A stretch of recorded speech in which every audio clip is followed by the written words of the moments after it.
Hi guys. So this will be another interview that I'm showing to you on this charity live stream. Today we're joined by Alex Maccarthey from TalkSport. Thank you for being here. My pleasure, my friend. My pleasure. Thank you for the invite. We're just gonna have a little chat about wrestling and all things about what your job entails and everything about that. Some of the interviews you've done and things like that. So first of all, I'm just going to ask you. So with your job and your interviews and news and things, what do you think is the favourite bit that comes with the job? The interviews, 1000% are the best part.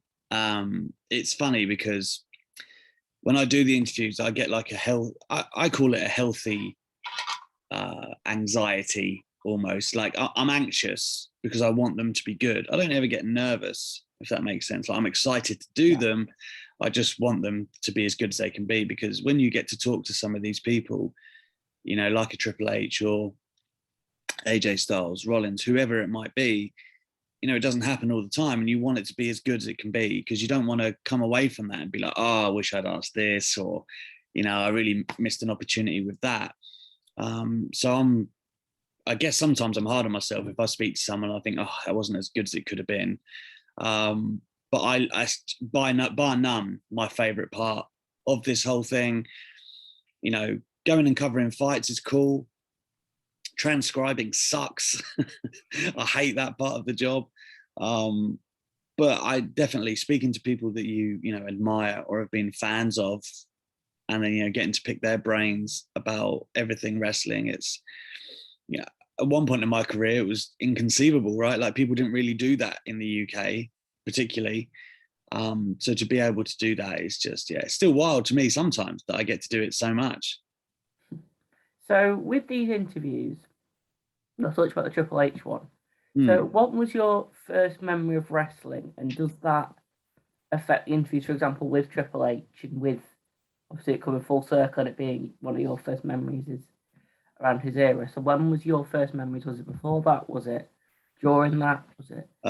So my first memories of wrestling were in and around the screw job. Of course, I had no idea what that was. I didn't understand what was going on, obviously. I was only like 9. I couldn't tell you the intricacies of why Vince was screwing Bret Hart, but it was just like big business. I remember everyone at school being all like, well, you know, what's going on with Bret Hart? And it was one of them things. I knew of WCW because, again, I'm really showing my age here, but before like Sky and Virgin, there was just like a black box. It was just a black cable box, and the channels were kind of next to each other. So I would check out Nitro as well sometimes.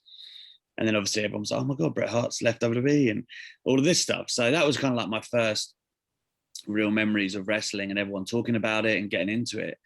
But The Rock was the first guy that I was really like, oh, that's my guy. Like I was hooked on him as soon as he was rolling. You know, I was furious when he turned and became the corporate champion. But so that's kind of like 98, like summer of 98 is when I really got hot on it, is what I would say. And then of course, tied to The Rock is Triple H, right? Like they are fierce rivals back to the IC title days, DX Nation, all the way to the world title in 2000 and beyond. So I did say to Triple H, like, you know, I hated you as a kid, because I did, right? Like, you know, again, I didn't know. I just watched wrestling for what it was. And he was the bad guy, and he was really good at it. And The Rock was, the good guy. So, yeah, it's funny. Like I tend to, when I interview talents, you know, you're not trying to hide the fact that you are a fan. Yeah. You know, it helps that you know about their career, and you're, you know, that I guess there's a line, right? You don't want to be like, you know, I kind of hate the term mark, because people think it's derogatory, and I kind of think it's just fun. I mean, if I interviewed Edge or Liv Morgan, I wouldn't be able to contain myself. Yeah, you're not going to hide your fandom. I think that's, you know, that'd be pretty perverse. Like if I interviewed The Rock, I'd tell him straight that he was like the reason I got into it. So I think it's important, and particularly with wrestling, I feel like that's half of how you build the rapport in the interview, is that they know that you're passionate about what they do. So yeah, I think there's a line. But for sure, it definitely influences a lot of my questions and tone, and how you do build that rapport. But at the same time, I do think it's an important component for sure. Yeah. So with these interviews, which is your favorite one you've done? Such a tough question, man. Like, because the criteria, I guess, there's a lot of different ways you could think about it, right? Like, I would say that what did the most for me is probably Triple H that you just mentioned. Like, a lot of people kind of knew who I was in the wrestling realm after that interview. Yeah. I had like different people. I remember like Sam Roberts and some WWE wrestlers like reached out to me saying like, that's a really good interview. And I was thinking, well, like at that point, nobody knew who I was. So, and I was so nervous. Well, not nervous, anxious again, but maybe a little bit nervous. Because with the Triple H one, he hardly ever does like sit downs, particularly with UK guys. And I like now when I do an interview, I might do prep, like half an hour before or whatever. Like this one, I was like going out of my mind for about 2 or 3 days before it. And I was up the night before, and it was really early, the interview as well. So I was worrying that I hadn't had enough sleep, but I was also like, oh, have I missed anything? And I got all of my ducks in a row. Like, I have to ask this, I have to ask that. And then when it was so well received, that's such a rewarding feeling. You think, oh, I knocked out of the park. Great. But, there's also other guys that I've done it with, like, and you get like a great line out of it, or good news. I've done it with Rollins and Styles, as I mentioned earlier. But like R-Truth is maybe one of the funnest interviews. I would love to just sit down. He is amazing, man. Like, we had so much fun. Like, I felt like he makes you feel like you're his friend, right? Like, I'd never met the guy, but I was just having such a good time with him. There are a ton of excellent people like that. Like, I remember interviewing Becky Lynch before she was the man, and I said to everyone, I was like, she is so much more than she can be. Right? Obviously, I could never foresee the man, but I was like, she is so much more than what she is right now. Like, she's amazing, and one of the kindest, nicest human beings you'll ever meet. So it was obviously amazing to see her go on and do what she's doing or done. There's a couple of AEW ones that I really love as well, that kind of getting off the ground. A couple with the Young Bucks I've done that I like very much. Did one with Kenny Omega not long ago that I was also proud of. I think if I have to pick one, instead of just naming every interview I've ever done, I'd have to say Triple H. Just because the execution was great, but then also the reception was great. That's all you can ask for, I think. Yeah. So obviously you were on NXT UK a few weeks ago. Yeah, you want to call it how relaxed? did that come about? Because I remember watching it and being like, because I watch NXT UK because it's something to do at the moment with everything going on. Before pandemic, I didn't, and actually I think it's quite underrated in what it does. And yes, it sort of killed the UK independence, and that's a shame. But also, we get an hour product every week. So, how did that come about? And was it how you expected it to be, or?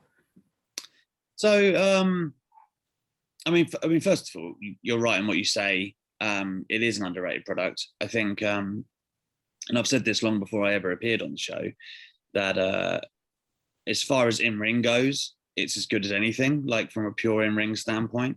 Also, it's only an hour, which is nice, in today's landscape. And I also think that it actually is better since the pandemic than it was pre-pandemic, which sounds strange when you take the fans out of the equation. But I just think in terms of like where their roster's at and what they've been doing, it's in a better place at the moment. In terms of me being on the show, they just reached out to me, right? Like, I can't remember exactly who did now, thinking about it in NXT UK. It wasn't Jim Smallman. I think it was one of the PR people, was like, we're going to be doing a press conference, and we want kind of like real press. Obviously, they had myself, DJ Ace from Radio 1, and Alistair McGeorge from the Metro. And I guess we're three of the kind of leading guys in the country when it comes to doing interviews and stuff. So if they're going for realism, then I guess that's who you're going to pick. Or there's only probably a pool of about 6 or 7 you would pick from. Yeah. But it was really cool. It was like I've always thought to myself, yeah, I would love to be involved with a wrestling show.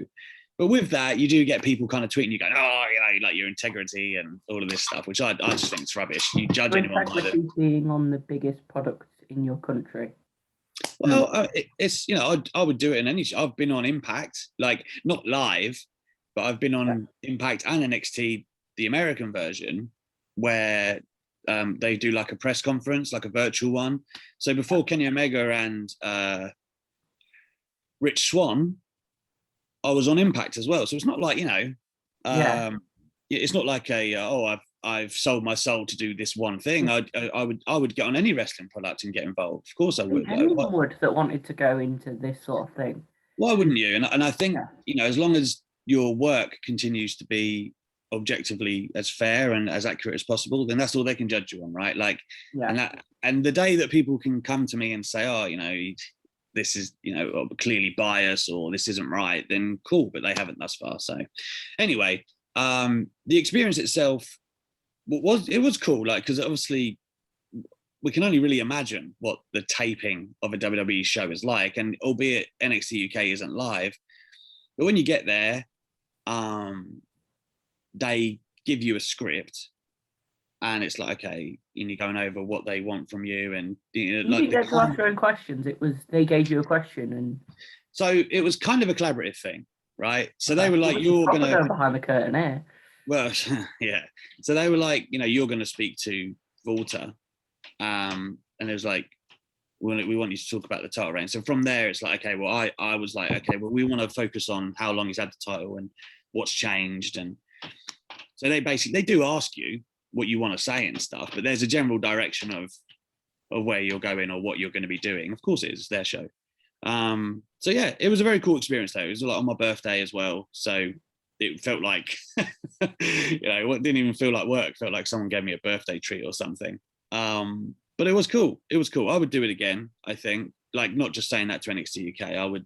I'd love to get involved in one of those pre-show panels and stuff like that, because it's kind of akin to what I've done on the radio show I had and stuff like that anyway. So I would be very much up for it. It was a very cool, eye-opening experience is what I would call it.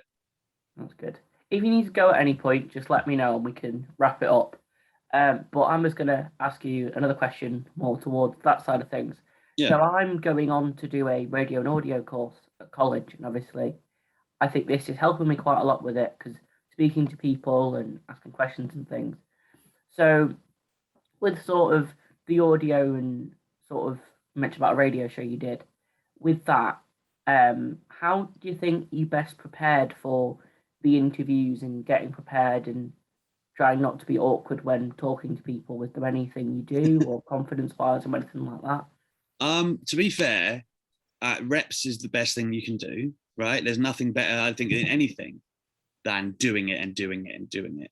And obviously at this point, I'm doing, like, you know, just this past 7 days, I interviewed Jordan Grace from Impact. I had Jake Atlas, who was then of NXT. He's been released since. I'm going to ask you about a couple of that in a minute. Yeah, and I had Ricky Starks on Friday from AEW. So, like, that's 3 in a week.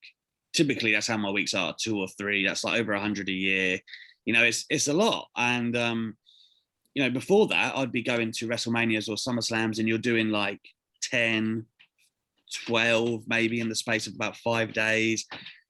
You end up doing a lot and you learn a lot. And a lot of it is to do with your tone and approach and the energy you bring to an interview. But also in terms of like audio and the radio, I mean, when I got given a radio show, I had no radio experience, none, other than the radio training that I'd got from a guy called Will Cope, who's like a commentator at Sky Sports. He was a tutor at my university. So we had done bits of radio then, but this is like 10 years later. And I've done nothing in between, really. So a lot of that is learning on the job, right? When they're saying, oh, Alex, you know, we need you to bring us in from the break. I'm thinking, Jesus, like, how do I do that? What do I have to say? Like, and there's a lot of just listening and learning, which is always your friend. So I think the biggest things for me in terms of interviews and the way you construct questions is important, right? You might want to ask something, but how you ask it and how you go about making them feel comfortable with that, or that you understand what the question is, right, is very, very important. So you could ask, I don't know, like Seth Rollins, for instance. You could ask him about the Hell in the Cell match with The Fiend, and immediately he might be defensive, right? This is just theoretical, I'm saying here. I'm not saying he is. But if you kind of word that in a way where you understand where his frustrations might come from, and and you approach it from different angles, that's very, very important to getting different answers. And also with your interviews, don't ask questions that they've been asked a million times. And if you are, you better find a way to make it kind of your own and interesting. When I interview someone, generally in my mind, I've got an idea of what I want, right? Like Jordan Grace earlier this week, I was like, I don't think anyone spoke to her about since she re-signed with Impact. So I knew I wanted to ask that. Yeah. I knew that lots of people had asked her about Scott Steiner and working with him. But I thought, okay, what if I can take a different angle of that and talk about how she wanted to get out of that and all stuff like that. So research who they've spoken to and what they've said, but also look for those little nuggets in their career. I feel like that's almost what I've based I'd say the foundation of my career is the interviews. And it's because I generally find stuff that people haven't asked, like it's not like missable content for the most part. I try and ask things that I, as a wrestling fan, would love to know or see. So in terms of like your delivery, you'll learn that as you go, right? Like when I talk, sometimes I'll put special emphasis on particular words. Yeah. See how I did that, right? Like you want to hammer home certain things. You want the point to linger. So your inflection and your cadence, all of that, you learn and you get better with repetition. And as such, your voice becomes more commanding. It becomes more authoritative and comfortable. You will learn all of that. But all I would ever say is to just do it as much as you can. Even if it's on a podcast you think no one listens to, if you can go back to yourself and hear those things and see the development. Me to who I was even 2 years ago is like night and day, I think. That was a very, very good and helpful answer. That I will definitely, when I watch this back, take some notes on and try and apply to what I do for the further ones of these. Because confidence is everything, my friend. I struggle with that quite a bit when it comes to this sort of stuff, because I'm just new to it, and only last Monday was my first one, and I've done one other one last week, and I've hopefully got 4 this week, as in next Monday, and then I've also got my GCSE results on Thursday. So it's quite a good week. Thank you. What I would say, man, is that you like I said though, the confidence, you might feel like you're lacking now, you will find with the more you do it, right? Because it is just a comfort thing with the reps. And then once you kind of become pleased with what you're doing and you add parts to your game, I know it all sounds very like robotic, like, do this, but that's the kind of the way it works. There is no quick fix. You're right. I know there's some naturals out there, but I certainly wouldn't say I was a natural. I always felt like I was good with people, but translating that to an audio platform that people want to listen and engage with is a different thing. So it definitely is a time and practice thing. So on to more wrestling opinion-based things. Sure. So currently with we're speaking on the 8th of August now? Yeah. August. On the 8th of August, and this is going to go out the day of SummerSlam, so the day before the supposed CM Punk debut, which is, so the internet's could have melted. For me, I'm hoping it happens just so there's a buzz around wrestling, and hopefully some more people will hop in this and hopefully interact. Do you think it's going to happen? Yes. Yeah. Yes, I do. I'd heard mumblings anyway, and then obviously these reports have come out, and of course Sean Rossat, that is super reliable. But I mean, it's for a long time AEW have looked to get CM Punk. It's no secret that Tony Khan, it's no secret that Tony Khan is a long-time admirer, and for CM Punk as well. If you look at the options, I know he is doing the commentating for, I think it's Cage Fury championship fighting, and that's great. But in terms of like the money he can make in his legacy, his first love was wrestling. And if you're looking at AEW now, them approaching you with a lucrative offer now is vastly different to 2 years ago. They're hitting a million views consistently on TV, beating Raw. 4 weeks in a row. You know, well, I don't think they're beating Raw yet, but in the demo they did the other week. In the demo they did. Yeah. So it's like, way, I would watch AEW over Raw massively. I obviously don't get the BT and stuff, and I sort of watch highlights, or if I'm away and someone's got it, I'll do that, or I'll just do some research and try and find the full show when it comes to the network to watch stuff. But with AEW, I think next month I'm gonna start paying for Fight just so I can watch Dynamite. I do pay for Fight. I do pay for it. It's £5 a month.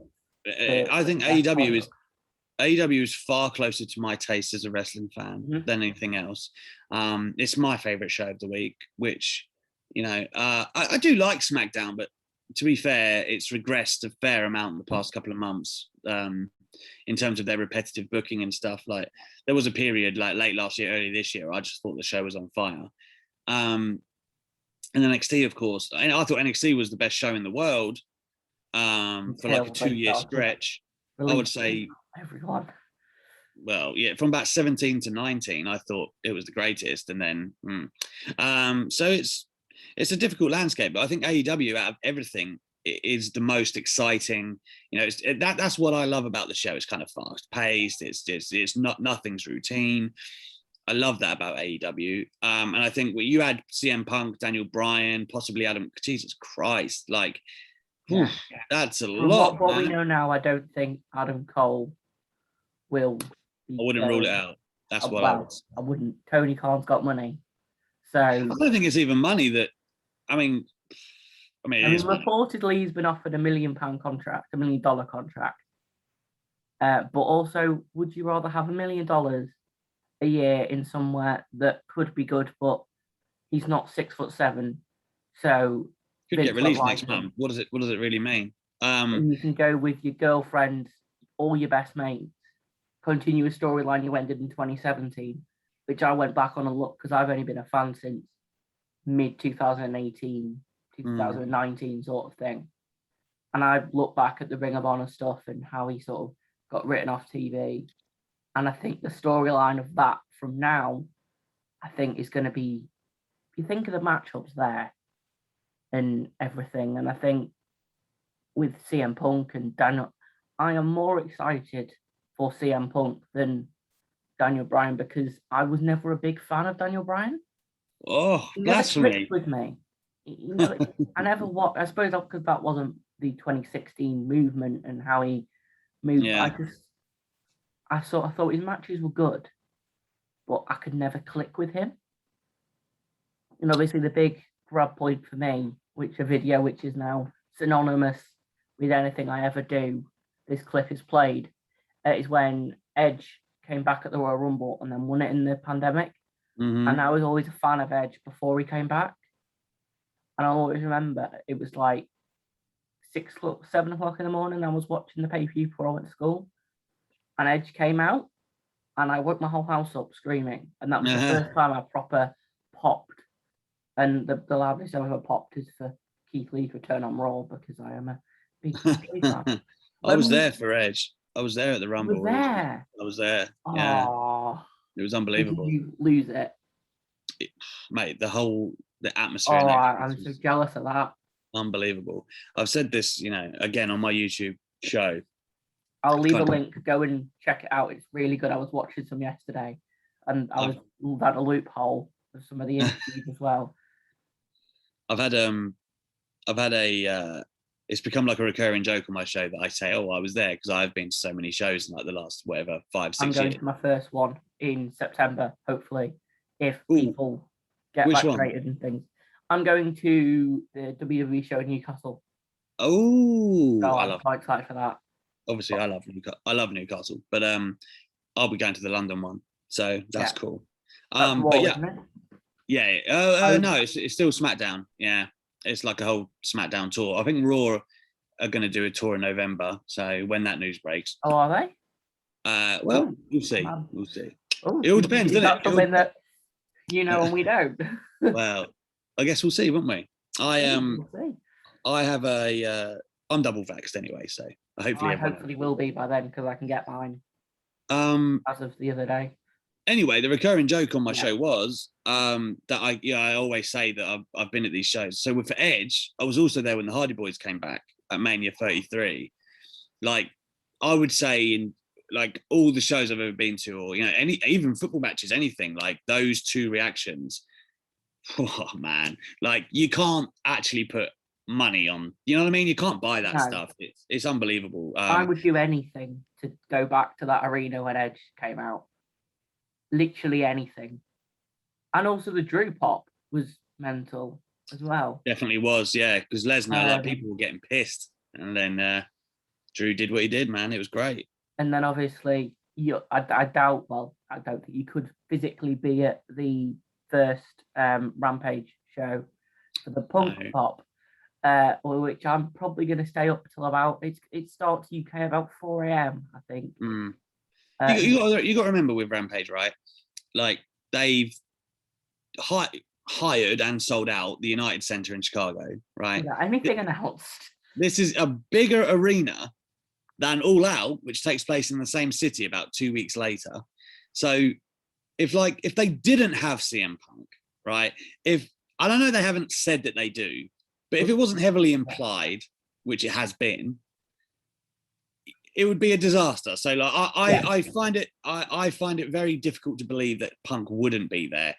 Whether he debuts before and then he has a match there, I don't know. I would mostly imagine he'll debut at Rampage. But I think he'll debut at Rampage, and this is very against what AEW do, but I think they'll do it because the money. I think they'll do Punk Omega All Out.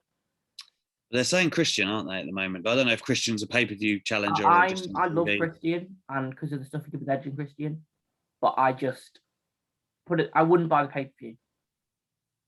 But if it's against Punk, I'd buy it, because I never got to see CM Punk wrestle I wasn't a fan then, and obviously everything he's done. And I just think a lot of people would come back to wrestling. Yeah. And I think what I would love to happen, but I doubt will happen, is these NXT releases, which I'll go on to, then I'll let you go because we've been on quite a long time. We're just going to, with that, and I think hopefully if Bray can do what a couple of other people did and shorten compete, I think if that could happen and we get him All Out, I think he would be good. And I think what I'm also very excited for is someone you interviewed, Jake Atlas. Yeah. Well, I think that's the best finisher in wrestling. I think it's incredible. I never really got on board with him, but I think under the right thing. And I think if they build him right, I think he could dethrone Miro. And I think that could be big, or it'll be Jungle Boy, one of the two. So, yeah.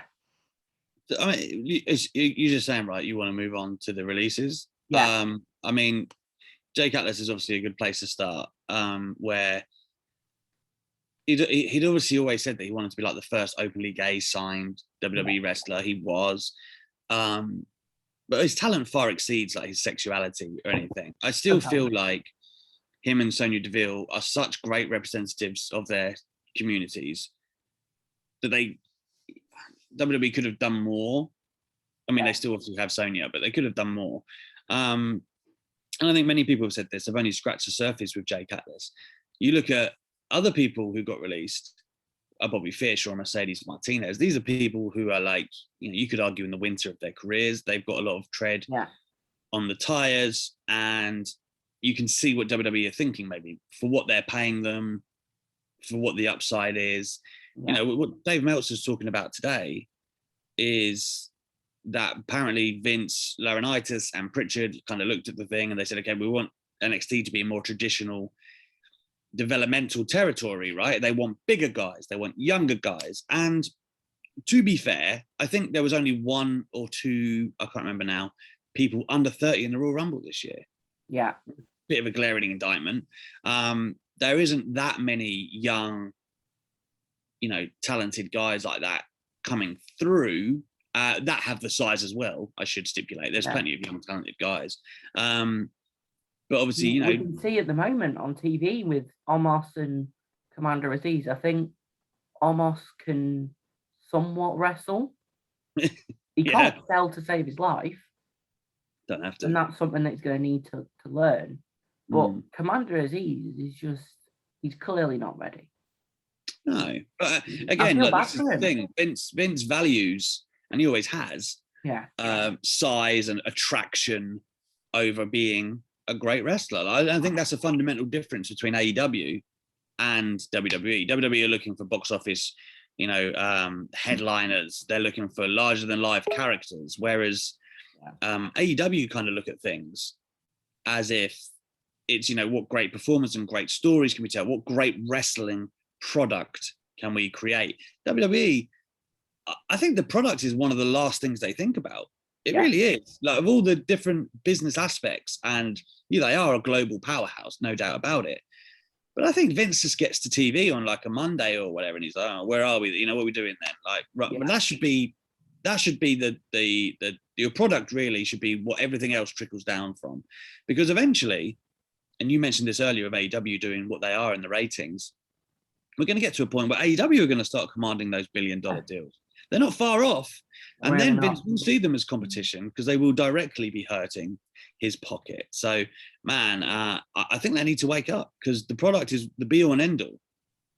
I could say AEW getting a TV deal in the UK end of this year, either with ITV, because I think that's the most that's most likely with the current relationship they have. Yeah. Or Sky, or I don't think BT or Sky won't touch wrestling for a while, mate. I'll tell you that. Yeah. So just quickly, because we've been here for 40 minutes now, just on the releases, quickly. Yeah. So Bobby Fish, I thought I never really connected with him, but I could see how talented he was, and I think maybe even as a trainer, I think he was worth keeping. But obviously, if they want to let him go over to Impact or AEW. I've seen a lot of people saying not everyone needs to go to AEW, and I completely agree with that. Yeah, of course. I mean, you got to remember for Bobby Fish, he's so closely connected to Kyle O'Reilly, like Red Dragon from the Ring of Honor days and New Japan, and obviously the Undisputed Era in NXT. Like, he's been valuable, but he's never been like the guy on his own. So I guess splitting the Undisputed Era was probably the beginning of the end for him, as sad as that sounds. I remember watching that on my sofa and thinking, what? We've just split the Undisputed Era. And that's when, and then I thought Adam Cole was going to go up to Raw SmackDown, but you'd think that. And this was the most shocking one for me because I'm a massive fan of him. How do you release Bronson Reed? He's like 20 something, isn't he? He's not even 30 yet, I don't think. I think he's 32. Is he 32? But I mean, that's still young in wrestling years, by the way. Yeah. But I mean, if you look at the past couple of months, he was North American champion. We all presumed he dropped that belt because he was doing these dark matches for the main roster. We all thought he was main roster bound. I did. Yeah. Obviously, Vince didn't like what he saw in those dark matches, which is kind of chilling. To think that you can be that quick where he goes, oh, well, I don't really see a future for you. Out the door you go. I don't know if there is more to it, but at the same time, I was almost certain just because of his size. I know he's not the tallest, but he's still imposing. I thought he would have had a main roster future. I'm shocked that he doesn't. I do a series on my YouTube called If I Was Vince, where I book from a certain thing to a certain thing. And I booked from Pay-Per-View before Money in the Bank, which I completely forgot, to SummerSlam. And I had him against Apollo for the IC title. Because I honestly thought, because I think this Apollo run needs to end because it's just getting silly now. Been pinned, I think, 6 times in the last couple of months. But, yeah, I mean, he should have been main roster. The man can do a moonsault and he's that big. Like, how not? Jake Atlas already spoke on. Leon Ruff, another North American champion, who I thought was quite good for the comedy stuff. I thought talented guy. good Just not Vince's type though. No, he's really not. I'll mention Bray Wyatt and then I'll let you go. So the Bray Wyatt thing, I was in the car ready to help my mum with one of her friend's dogs because they've gone away. She just went to let it out and stuff. And I was in the car and I got on Twitter and I saw, why is Bray Wyatt released? And I just thought, oh, it's not thingy. Search up Sean Ross Sapp and I'm like, what? Wasn't he like cleared? And then obviously it's coming out, he's cleared 2 days before. And this whole budget cuts thing, I think that's like saying, oh, I don't get it. It's I mean, there's nobody who isn't puzzled by Bray Wyatt's release. No. I've seen Sean Waltman, X-Pac, talk about he thinks there's more to it. There has to be more to. I am also of that thinking. I definitely think it's either come from him and he said, "Can I go?" And obviously we know about the hot and cold relationship with Vince. I don't think Vince liked that. I think I'm the man, you're not. Yeah, I mean, the WWE is not exactly the land for creative types. No. They want you to do what they want, as opposed to, they want creative input to a point, right? Yeah. Like, don't sell us a whole vision of the. Matt Hardy learned that the hard way when he came back and he tried doing the Ultimate Deletion stuff with WWE. It wasn't the same because you can't. It's not yours, right? Yeah. It's the same with Bray Wyatt. You got to remember, he was only on TV 3 times this year, 2021. Yeah.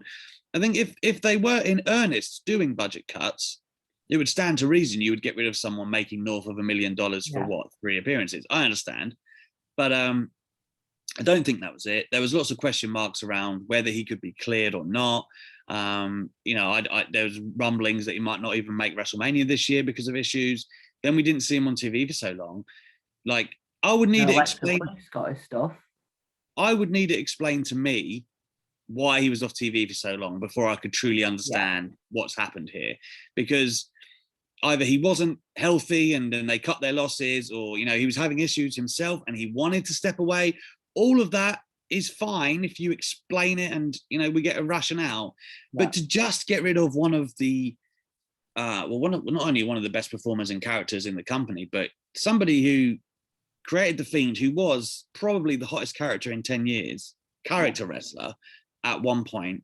They obviously set about destroying that, but it just doesn't make that much sense. And I feel like until we understand where it went wrong, from Bray Wyatt being burnt alive as The Fiend to him being released, because that's a big gap. It's like, what is it? It's 8 months. It's like 9-10 months, right? Yeah. Like it's a long time. What happened in that time? That's what we don't know. No. I also think with him, the merch sales are massive, and I think I think he's AEW because I think he could do magical things in AEW. So yeah, I'm going to end it there, and I'll let you get off, and hopefully no one's been released in the 45 minutes. I know. I'm scared to get a ping from WWE tweeting saying we've released, I don't know, The Rock or something. I don't know. Hey now, let's not be rash. That's the worst thing with my phone, man. Like when it starts blowing up, I think, no. Like I was just watching SmackDown. I was kind of drifting off on Friday, and then I was like, oh shit. So that's the way it goes, unfortunately, right now. And apparently, it's not going to be the end of it. Apparently, it's going to be more. Was it Andrew Zarian tweeted yesterday? Not the end. And I was yesterday. I was watching Tough Enough. I'm actually quite enjoying it. I'm not going to lie. And yeah, I remember just waiting for a message on my phone to say, because even friends that don't watch wrestling, I'll get a message from them saying, Bray Wyatt? I did too. Bray Wyatt? Because I've got one friend, just quickly, who isn't, I'm like, watch every product, watch everything. And he's not. He doesn't really watch it, but even he messaged me about, because there was a chance at one point that with this, and it might still happen, that I was going to get to interview Matt Cardona, but that sort of fell through, and that was quite. But I've got a lot of people that like you that I respect, and got Tom Campbell and Ross and other people. Great guys. So yeah, thank you for giving me 50 minutes of your time. This has felt like 20 minutes. I know. Thank you, Josh, man. And I want to say good luck on this charity stream and all of those endeavors. Sorry, I forgot to ask you the most important question of this thing. And you can say no if you don't. Do you know what psoriasis is? The back stuff? Back, I've got the stuff here. The skinny stuff. Yeah. Okay, then no would be the answer. This is why I'm doing this whole thing, to raise awareness for it, because it's been a thing in my family, and when I got it, people didn't know what it was, quite unkind about it. So I'm trying to teach people what it is and all the things about it. So thank you for being here and giving me a time, and I'll let you go and enjoy the rest of your Sunday. No, well, it's a working Sunday, but what I will say is, obviously, again, good luck with that and your stream. If there is a donation page or something, or then I would love to contribute to that. Thank you. And again, man, keep doing this interview game, keep improving your craft, and I look forward to seeing more of you in the future, my man. Thank you. I'll stop the recording.